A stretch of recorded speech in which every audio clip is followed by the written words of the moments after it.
The first time they saw Mara Lindholm standing in the middle of the red dirt patch, digging a hole so deep that the edges slumped like the mouth of an open grave in the midday sun, Caleb Foster told the others that the woman had finally lost her mind. "That's what happens when a woman lives alone too long," he said, squinting at the rough-sawn pine boards that Mara and her 2 children were laboring to lower into the earth, raising into an arched frame unlike any cellar they had ever seen. "She's building a root cellar, like she's preparing to bury her own food." They burst out laughing around the whiskey jug, leaning on their picks and shovels, trying to act not too curious, even though their eyes stayed fixed on the widow down in the valley, slowly hauling another large bundle of timber down the hillside with her old mule. Her 2 children, about 9 and 12 years old, followed close behind like shadows, each clutching a bundle of straw and long branches that towered over their heads, struggling with the weight but not uttering a word of complaint. It was early fall of '74, and though the grass on the hillsides had only just begun to turn gold, everyone felt a warning coiling in the wind. The past summer had been unusually damp, lingering and stifling, causing many barns to start smelling off. Wells were running low, livestock giving less milk. Word from the Lifeline station at Red Buttes said the weather to the east was turning strange, humidity spiking suddenly, food spoiling faster. That meant it would soon find its way to this valley. But none of them guessed what was approaching, not even the widow toiling under the blazing sun, preparing for a season of rot that no one believed was real. Mara Lindholm was not born in this valley. She came from eastern Wisconsin, where Scandinavian immigrant communities crowded together on barren plots and had to learn how to preserve every potato, every piece of meat, through long, freezing winters. In Mara's memory, a root cellar was no luxury, it was the last line of civilization between death and depletion. In 1857, when the greatest drought ever recorded around the lake swept through her homeland, her father had saved the whole family with a crude but sturdy underground cellar where root vegetables did not rot, apples did not mold, and hanging meat did not turn. Mara grew up amid the smell of dry earth, cold stone, and dark pine, understanding instinctively that the ground always kept secrets better than the air. When she married Henrik Lindholm, she followed him to Wyoming Valley, hoping to build a new life. But the second winter swept away every illusion. Henrik died not from cold, not from hunger, but from something crueler, salted meat tainted with botulism, a silent spoilage with no smell, no color, that Mara would never forget as she watched him collapse to the floor, gasping in desperation. From that day on, she became obsessively sensitive to mold, dampness, and the smallest signs of decay. She would touch wood surfaces to see how moisture beaded, open jars while pressing her ear to listen for the faint hiss of bacteria. The 2 children, Jonas at 12, already older than his years from having to take on the man's role in the house, and Aline at 9, the quiet girl who observed every tiny detail, understood their mother's silence better than words. But in Wyoming Valley, people did not trust the earth. They trusted wind, trusted sun, believed everything hung high was safer, that food only spoiled when the owner was careless. To them, burying food in the ground was going against nature. So when Mara decided to dig an unusual underground pantry unlike any design in the West, people thought she was stubborn to the point of making trouble for herself. But Mara knew exactly what she was doing. She was not just digging a hole. She was building a system. 2 separate vent pipes to ensure even airflow, walls lined with river stones for temperature stability, joints sealed with clay to block moisture, and all shelving raised off the floor to prevent condensation. This was not an American-style cellar where people just dumped potatoes on the ground and prayed for a mild winter. This was an engineering passed down through Scandinavian blood for centuries, the engineering that had saved lives like her father's. Now, in this wild place, Mara was only doing what the valley had never prepared for, getting ready for a season when moisture would become the most dangerous enemy. Mara began by surveying the soil, not the cursory glance men in the area gave when throwing up a horse barn, but the kind of observation of someone raised in winters where the ground decided life or death. She took a thin stick, probed deep at each spot, listening to the compaction of the layers as if it could tell her something. When she found a band of clay mixed with gravel sloping down the hill, soil dense enough to hold the cellar arch from collapsing but still permeable to light vapor, she marked it with small stones, then began digging precisely along that slope. Each shovelful was not just labor but calculation. as if she already had a blueprint in her head that no one in this valley had ever seen. When the pit was deep enough, Jonas helped his mother haul smooth river stones up from the bank. They were not pretty stones, rough, cold, and misshapen, but when stacked in double layers as a thermal buffer, they formed a wall better at resisting temperature swings than anything Wyoming Valley had ever considered. In summer, they absorbed excess heat. In winter, they retained steady warmth. And in sudden damp spells, they slowed moisture transmission. Mara selected each one, tapping lightly to hear if it rang hollow or solid, then laid them in careful rows with no gap wider than a fingertip. After the stone walls took shape, she dug shallow trenches for 2 hollowed pine vent pipes, running from the surface deep into the cellar. One pipe low, to draw in cool air, one high to let warm air escape. The pressure difference created a crude Bernoulli effect, keeping air circulating even with the door sealed.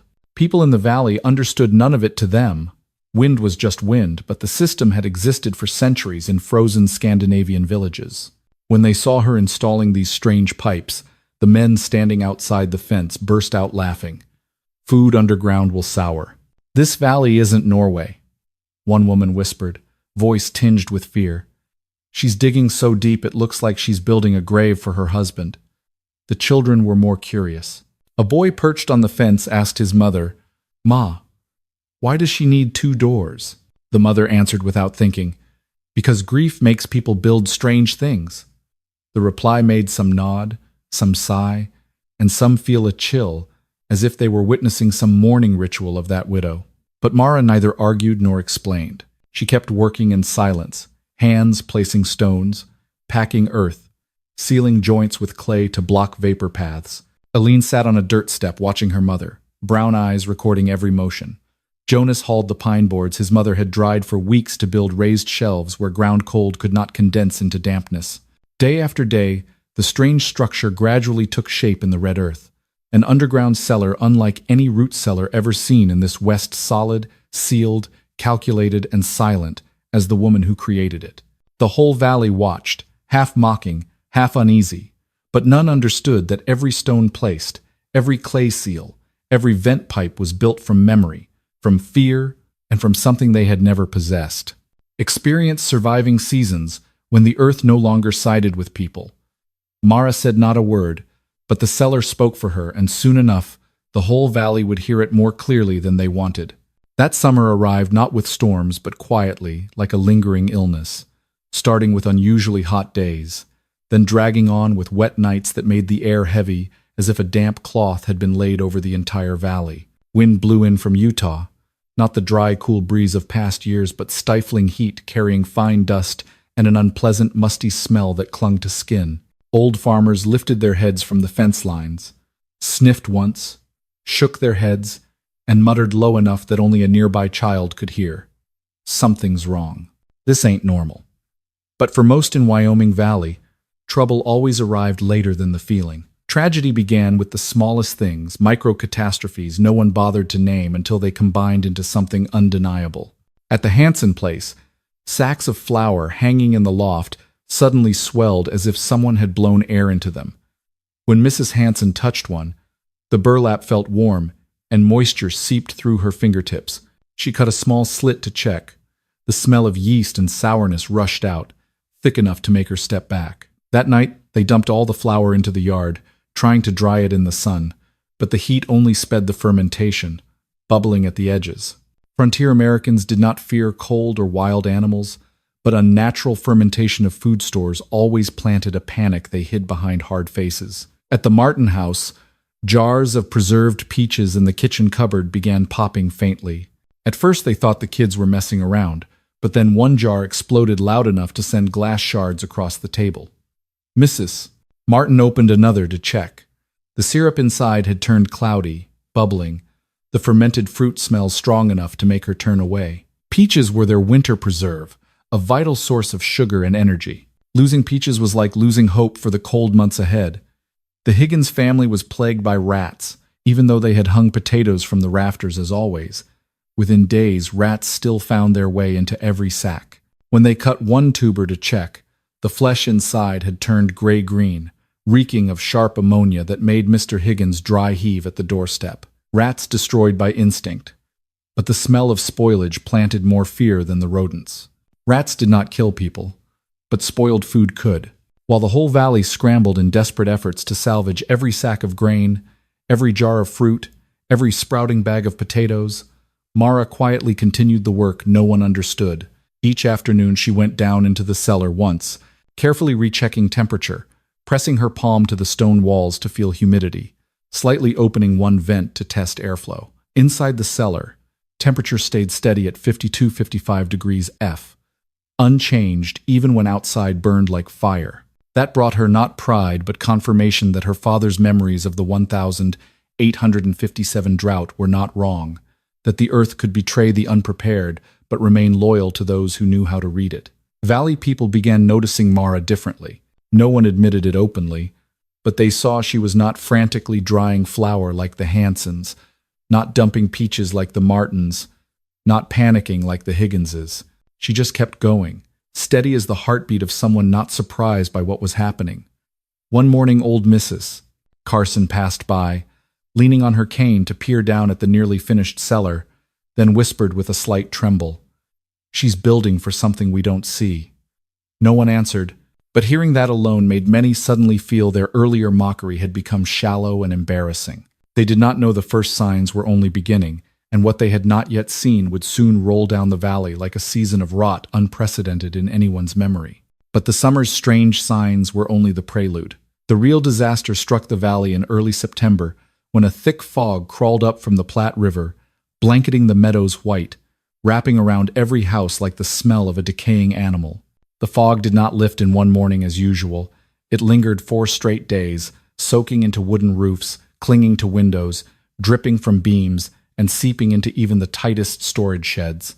By the second day, the valley began to stink, not the smell of wet grass or damp soil, but something sickly sweet, sharp and sour, recognized most clearly when stepping into any granary. The smell of fresh mold blooming, strong enough to sting the nose. The Dwight family discovered their hens had stopped laying entirely. When they checked the coop, the straw under the nests had turned gray-green, mold spreading fast as dry fire. The chickens did not die, but they stood silently in one corner as if avoiding poison in the air. For frontier people, eggs were not just food. They were a sign of family health. When hens stopped laying, everyone knew the problem had gone beyond control. Down Valley, the Merrick family had to take everyone to the post-surgeon for stomach pain and nausea after eating salted meat. No one said the word botulism aloud. That word sent chills down any spine, but even the young soldier at the infirmary advised dumping all remaining meat. No regrets. When they did, the smell made nearby onlookers turn away. Salted meat, once considered safest, had become a hazard full of suspicion. Bad news spread faster than wind. The next afternoon, a group of men gathered at Harlan's general store, arguing loudly about whether to collect all spoiled food and burn it to prevent sickness. Some said burning was necessary to keep the air clean. Others called it waste, that they could still salvage edible parts. An old farmer, face red with anger, slammed his fist on a rice barrel. "If we do nothing, come winter this whole valley might starve." Another shot back, "Starving's better than dying of poison." The argument escalated, no one yielding, because both prospects felt too real. People suddenly realized their stores, thought to last until January, were disappearing day by day under fog no one could stop. Then in the middle of that chaos, a quiet statement came from a woman standing behind the brown sugar shelf. Voice low but sharp as a knife. "The widow's food doesn't spoil, not a single jar." No one responded right away, but the air changed completely. 2 men turned to look at her, eyes mixing suspicion and curiosity. Someone asked, "Where'd you hear that?" The woman just shrugged. "I didn't hear. I saw." And so, while sour smells spread across the valley and every household grappled with helplessness and fear, rumor began spreading faster than anyone expected. At the Martin house, a child asked his mother, "Is it true the widow's food isn't spoiling?" She snapped, "Don't talk nonsense." But that night she gazed down the valley toward the hill where Mara's cellar lay, and she gazed a long time. The Dwyer family discussed it over supper, every sentence heavy with envy and doubt. If her food's still good, why doesn't she say anything? Because she's different from us? Or because she knows something we don't? Those questions created a new kind of tension in the valley. Initial mockery turned to confusion, then from confusion gradually to envy, the silent kind no one wanted to admit but everyone felt, especially as they watched their own jars swell, mold, explode, or have to be dumped. Meanwhile, Mara's cellar remained silent, wooden doors shut tight, revealing nothing inside. But that very silence made people uneasy. In a valley rotting from damp, there was one place untouched, and that made them start fearing their own laughter from weeks before. While outside, the valley sank into chaos of sour smells, fermentation, and arguing voices. Inside Mara's cellar, it was so quiet, one could hear one's own breathing. The space was not like a food storage. It resembled an ancient laboratory where every detail was arranged in an order only those who had fought hunger and decay truly understood.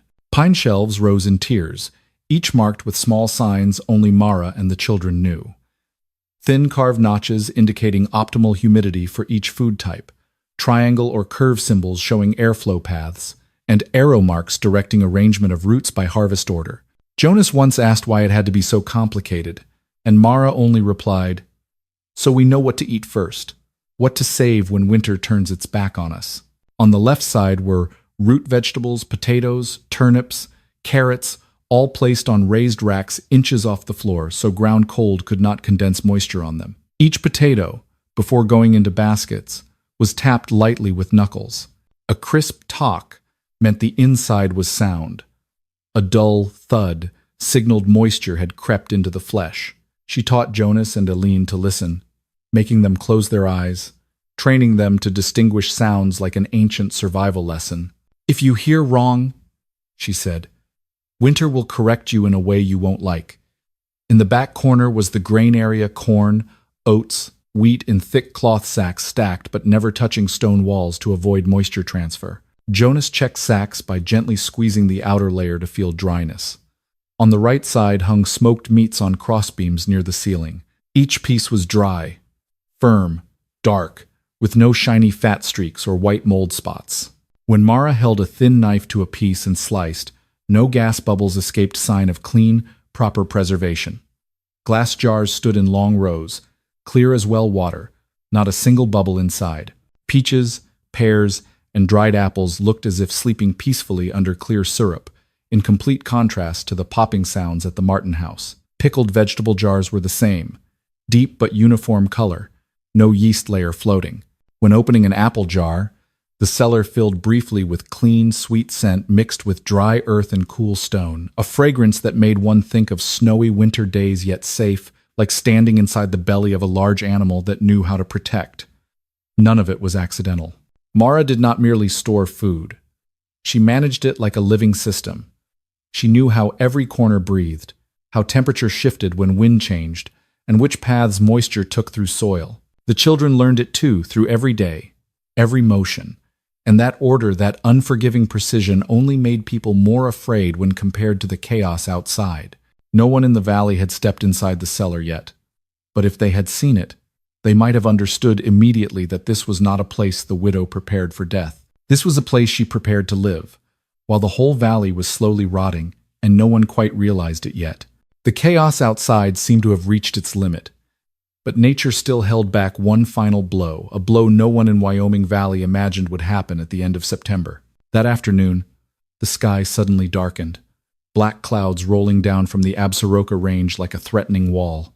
No one had time to react when a massive downpour hit, not a normal shower, but the kind of microburst that mountain hunters still talked about, a column of water destroying everything it touched in minutes. Water poured down as if dumped from a gigantic heavenly bucket, breaking through the dry crust of earth, creating swirling mud flows that rushed through yards, tore through fences, and flooded every wooden house.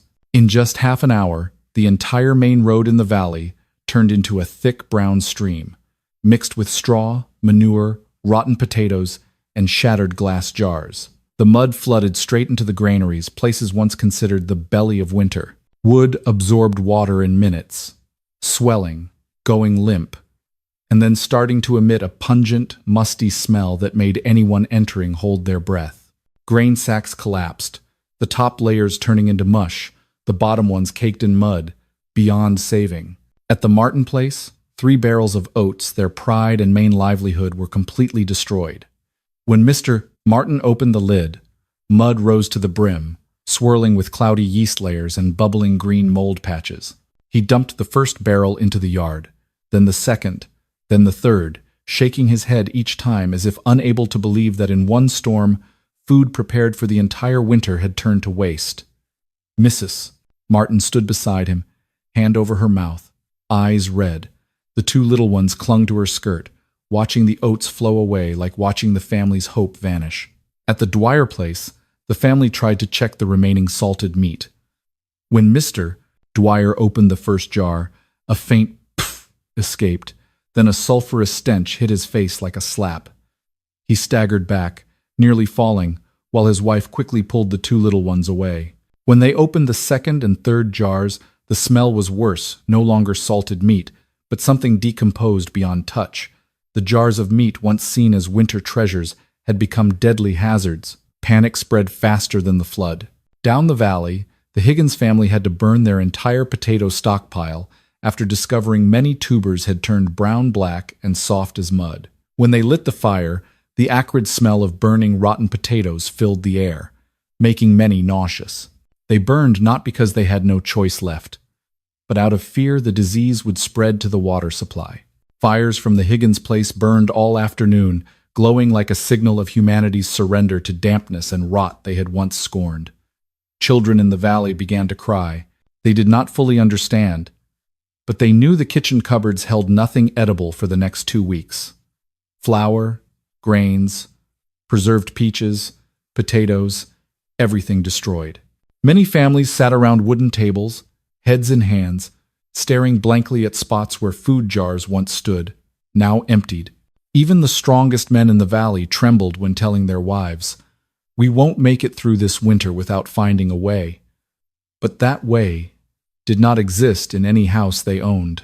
It lay in a small cellar at the foot of the hill, where the wooden door remained tightly shut, where not a drop of floodwater reached, where food did not ferment, swell, crack, or explode. No one in the valley had said it aloud yet, but they knew deep in the spreading despair like cold fog that the only thing still standing in this valley was what they had mercilessly mocked all summer long. And in that moment, when mud filled every granary and rot smells reached every roof, the mocking laughter they had aimed at Mara Lindholm began to feel heavier to face than the hunger waiting ahead. The last rain of the flood had barely stopped on the 3rd morning when the first person appeared at Mara's cellar door, old Mrs. Carson. She leaned on her worn wooden cane, hands trembling violently, cloak muddied to the hem, face gaunt from 3 nights eating nothing but a few leftover dry bread crusts. She stood a long while before the cellar door, as if struggling whether to knock, then finally spoke, so softly the wind could carry it away. "Do you have anything left for an old woman?" The question was not just a plea. It was the surrender of someone who once believed the widow at the foot of the hill was merely eccentric. Mara said nothing. No reproach, no sarcasm, no mention of the summer's laughter. She simply bent down, slid the locking beam, and opened the cellar door. A gust of cool, dry, clean air wafted out, in complete contrast to the rotting atmosphere filling the valley. Old Mrs. Carson froze as if gazing into a world she no longer thought existed. Roots neatly arranged on shelves, glass jars clear as ice, grain sacks unswollen, hung high on racks, no sign of moisture or mold. Mara handed her a small sack, a few turnips, some dry potatoes, a handful of corn enough for an old person to last a few days. Mrs. Carson took it with both hands, but her eyes dropped to the ground, as if ashamed to look at the woman she had once mocked. She had not gone far when more footsteps sounded. This time the Dwyer family. The father carried the 3-year-old in his arms, its face flushed from hunger fever. The wife stood behind, hands clenched so tight her knuckles were white. No one retained their usual pride. No one spoke of who was right or wrong. They only knew the child would not last 2 more days without something to eat. Mara looked at the child a moment, then stepped off the dirt ledge into the cellar. She brought out a jar of dried apples, some barley, and a few carefully checked potatoes. When handing them to Mr. Dwyer, she asked nothing, blamed nothing, mentioned nothing about how he had laughed loudest when watching her dig the cellar. Mr. Dwyer bowed his head, a bow not just of gratitude but regret. The child whimpered weakly when the apple jar was placed in its mother's hands, and that sound nearly made the father cry. Soon they were no longer rare visitors. Families who once watched Mara as if she were the valley's oddity now quietly lined up at the foot of the hill. They offered no apologies. No one had strength for that, but averted eyes, slumped shoulders, and hands clutching coat edges said it all. That silence weighed more than any confession. And Mara, as if she had foreseen this months ago, showed no surprise. She stepped into the cellar, handing out small portions one by one. Turnips, potatoes, corn, sometimes a few slices of dried meat for families with young children. Not much. Not enough for long-term security, but enough to last a few more days' true survival rations. Those small portions, when placed in the hands of those who had mocked her, suddenly became a lesson no one in the valley could avoid. On the hillside, the line to the cellar stretched on. No more laughter, no loud words. Only heavy footsteps and faces bearing the same fear.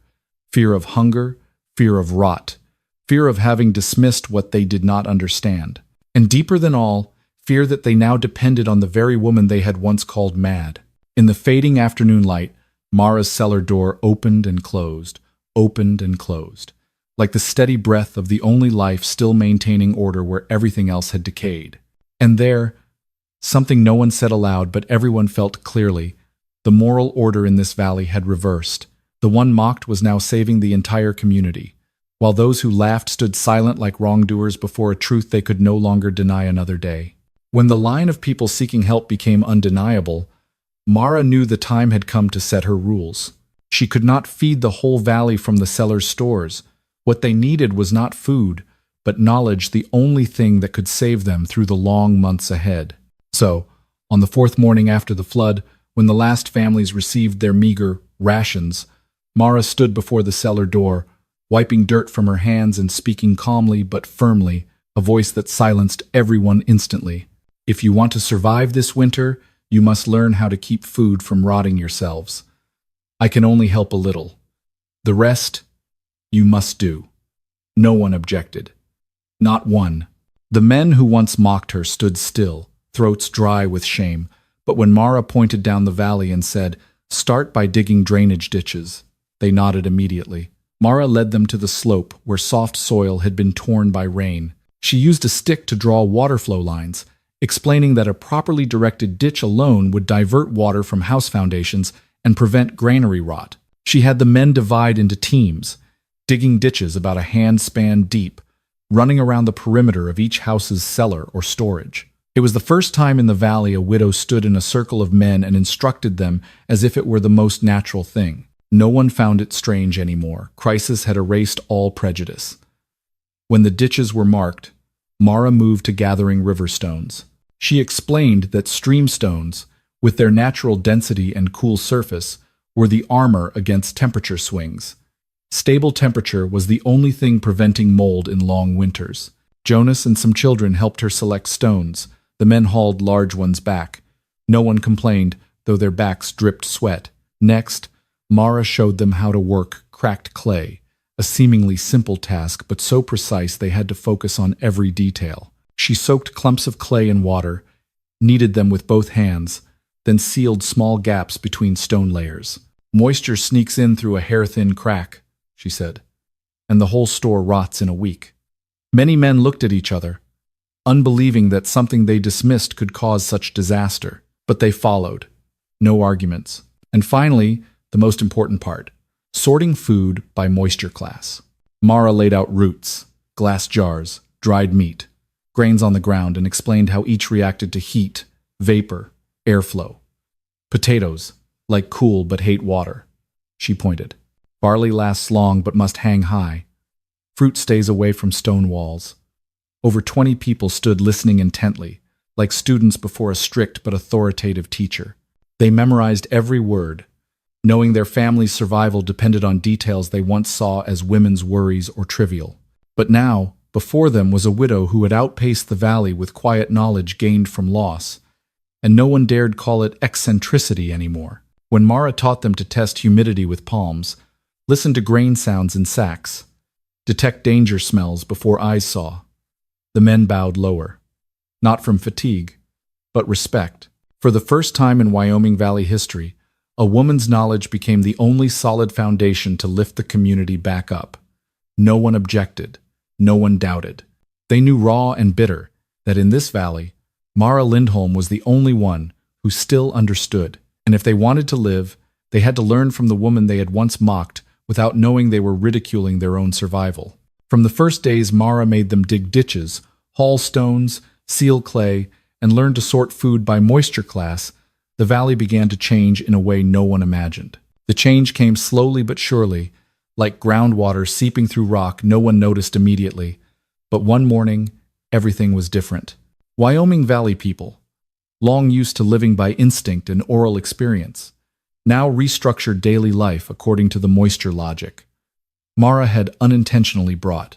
They hung grains higher, no longer close to floors or against wooden walls. They created airflow gaps under granaries, cut small vent slits, checked condensation on beams, things they once dismissed as Eastern nonsense. Families who quickly dug crude cellars, clumsy and incomplete compared to Mara's, saw results in weeks. Roots lasted longer, salted jars stopped swelling, grains no longer fermented, whispers now changed. It works. The widow's method works. And once belief sparked, it spread faster than the mold that once covered the valley.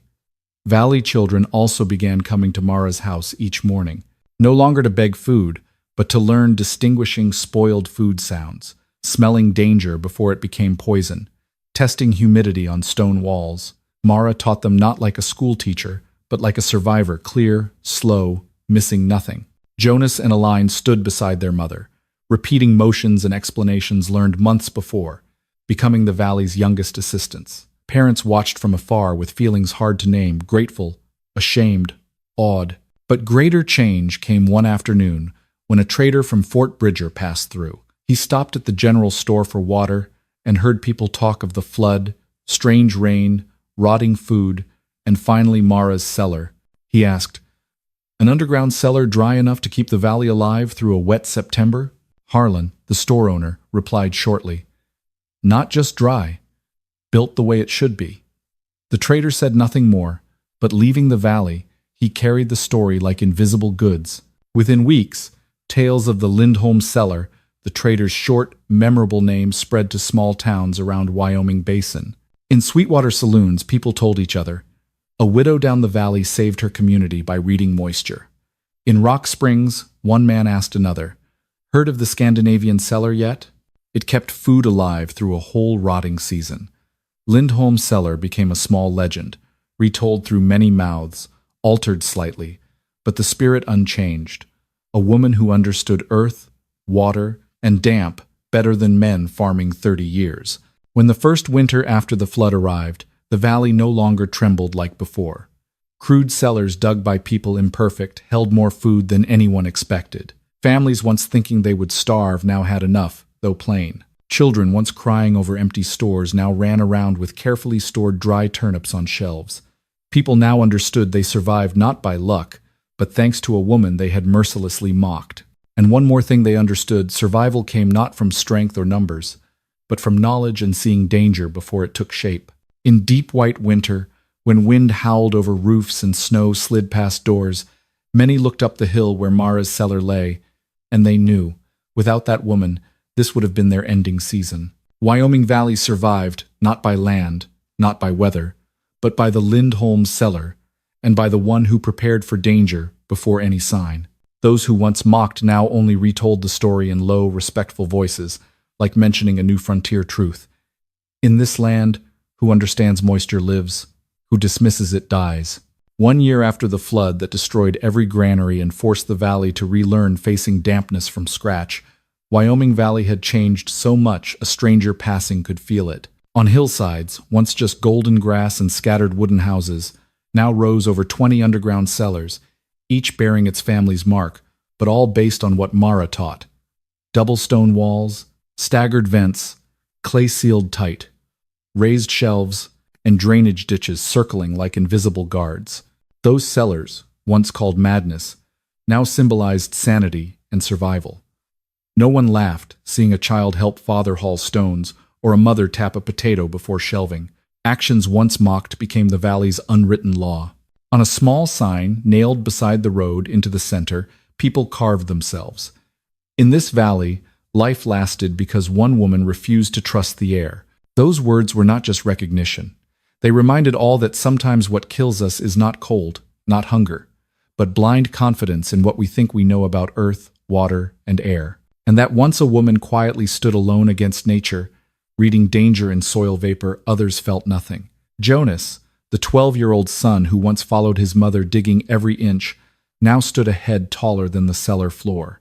He grew in that changing season, knowing more than anyone about fighting damp, placing stones, directing airflow.